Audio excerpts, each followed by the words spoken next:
Hey there, comic book fans. I am back from the comic shop this weekend, and I got 6 new comics plus a graphic novel. And this is a graphic novel I actually have before. My friend Greg Schiegel made this one, and here is his. This is the one I already have. He published it himself. Picks One Weirdest Weekend. Came out a couple of years ago, and he finished his second one, and Image picked it up. So now it's an Image graphic novel. Teenager, superhero, fairy princess? And it's a kind of all ages graphic novel. Let me see, this one. This is the first version. So I think they get this is the first printing. And here's the new Image printing. They're coming out with a volume 2 soon. That's why Image reprinted this one. And it's a nice sort of all ages story of this teen girl who became a superhero. And I think let me see. These are her friends, and they know she's a superhero, and she went on TV, chapter 1. And she says she's a fairy princess, but we don't know if that's true or not. And she had, a talking dog? Oh, there's a monster out to get her.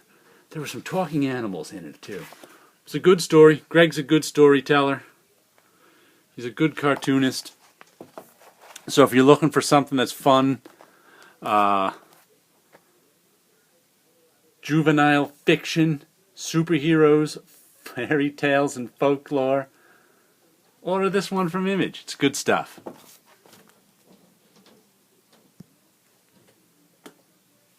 And next comes Stray Bullets, Sunshine and Roses, issue number 21.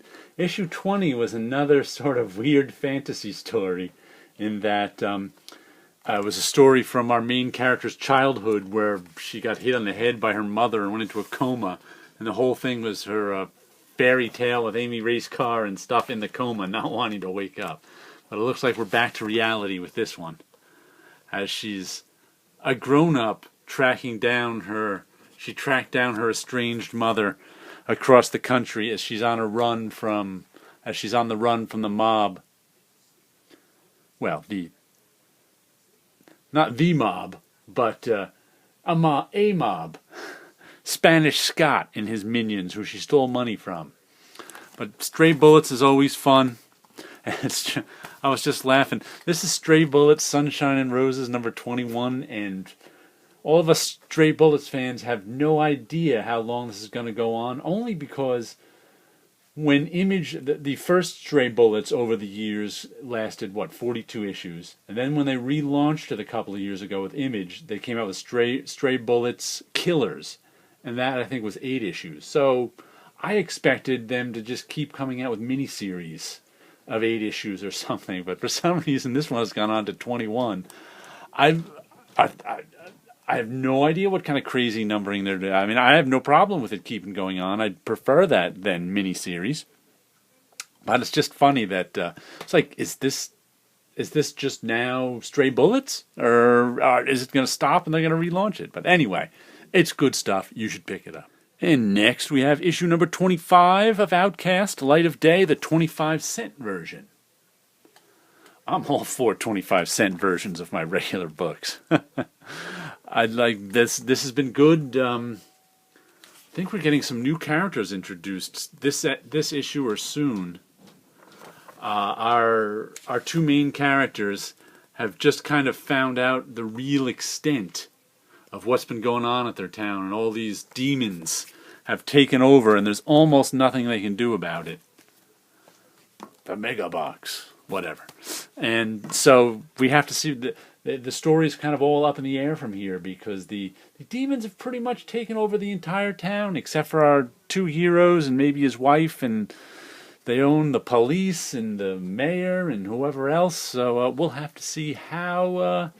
Like I said, our 2 lead characters don't even know that the villains they face are demons or aren't. They have no idea what they're supposed to do. There's no wise man to guide them, as there often is in these stories. So it's going to be interesting to see what happens. And here we go, Revival issue number 47, the last issue of Revival. They're ending the story.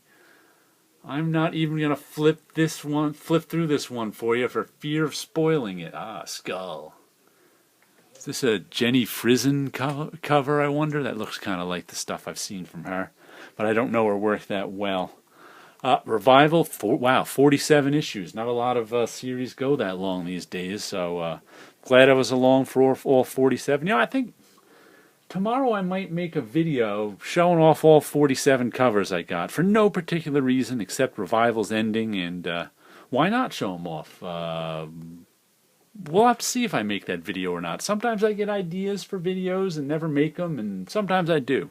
But anyway, Revival issue number 47. It's been a fun book. Now here we go with Monstrous number 10. Nice cover. Some good mermaids. Nice pile of skulls, a trident. All the accoutrements of a sea voyage. Sea voyage gone wrong maybe with mermaids and skulls, but in this one she's been on a journey. This what is she, something the half-wolf's daughter? Been on a journey, this whole Monstrous this whole time, and that she's recently, the last couple issues, she's been going on a sea voyage to get to this mystery island, and I guess this is the end of the sea. When your boat has a face of glowing eyes, oh no, this is the other people in the water with a boat with face of glowing eyes. You might be in trouble. Ooh, crazy vampire mermaids. This island is not easy to get to, and there's killer stuff on it, so she has got her work cut out for her. You know what? I'm still not sure what she's looking for besides answers. That's a good question. She's on some sort of quest, but not a quest to throw a ring into a volcano or anything like that. A quest to, I don't know, find answers why her mother died, figure out what she is, how to get rid of the monster inside her. That's a good question. What exactly is her quest? I guess I'll have to read and find out. Next we have The Beauty, issue number 12. Oh, you can barely read those names up there. Jeremy Juan, Jason Hurley, John Rauch. White on pink. Oof. Makes a nice color scheme, but I can't really read it. I think this is the beginning of a new story arc in The Beauty. The first story arc was a police procedural. Then the second, I don't know if you'd call it a story arc, was a bunch of done-in-ones. And then I guess the third story arc was sort of a crime procedural. It was at least a story about the crime family, all revolving around this disease that makes you beautiful, and now if they find out years later it's killing you. But yeah, The Beauty's been like, this has just been on hiatus for a little while. I liked the first story arc. I think I liked the done-in-ones even better than the first story arc, and I liked the third story arc even better than the first story arc. So I have to say this book, I liked it at the beginning, has only improved since then. So that's a good sign from a comic. So give The Beauty a read if you want something a little different. Pick it up anywhere you want, because it only gets better. Drifter, you book of poetic mystery. See, there was an idea for a video I wanted to do, but I haven't done. I wanted to show the printed version of this side by side with the digital version, because I think the digital version of the covers really, really look good. I actually like this. May be one of the first Drifter covers that I really think looks good, but I find the printed covers don't look nearly as good as the digital ones. It's just tougher to capture things sometimes in print. But I've very much enjoyed this book. I think is it ending at issue 19, I think, and this is 17. Ivan Brandon and Nick Klein. I mean, it's just been a mysterious book. We're finally getting some answers now, but not really. There's people and duplicate people and graves with characters who are alive's name on them, and I have no idea how this is going to end. Like I said, I've enjoyed it the whole way through. Let's see, does it still have the most poetic recaps? Oh, 1 year ago. We don't need a recap. Uh-oh, we're flashing back. But it's like they've written the recaps in some kind of poetic verse, so they've always been good. And it's also got the Trick UPC on the back. That's another one of their weird design things. But I know not a lot of people are buying Drifter, but I've enjoyed this since the beginning, and it's another one that's only grown on me. So if you get a chance, pick up some Drifter. Now I'll show you my background art. You've already seen my Avengers 57 recreation.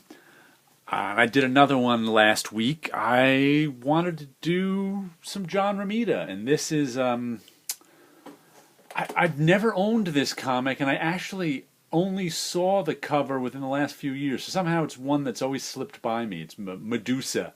I guess you can call it a bondage cover if you like, because she's tying up Spider-Man with her hair. But I always liked it. Well, always, since I first... like I said, this is one that somehow slipped by me over the years. I'd never seen this one until fairly recently. I don't even know when, 5, 10 years ago. It all blurs together. But I built all this, all the trade dress and logo. I rebuilt it on the computer in Illustrator, Adobe Illustrator, and then printed it out the drawing in Blue Line and re-inked it myself. I kept pretty close to John Romita stuff, except he made the strands of her hair so thin. I don't even know how he got it that thin, but I thickened them up because I like thick lines, and oh my god, it was so tough to do those little thin lines. It was actually kind of tough to duplicate John Romita's line at all, since I think he used a brush for this, but like I said, this is just one I had fun doing. It was actually fairly easy to do, only because it's on all this all-white background, and there's no figures or buildings. Oh man, I did that Batman one once, Neil Adams and Bernie Wrightson Batman cover, and the buildings in it drove me crazy. But anyway, there's a little look at a couple of my famous cover recreations, and you guys have a good week out there.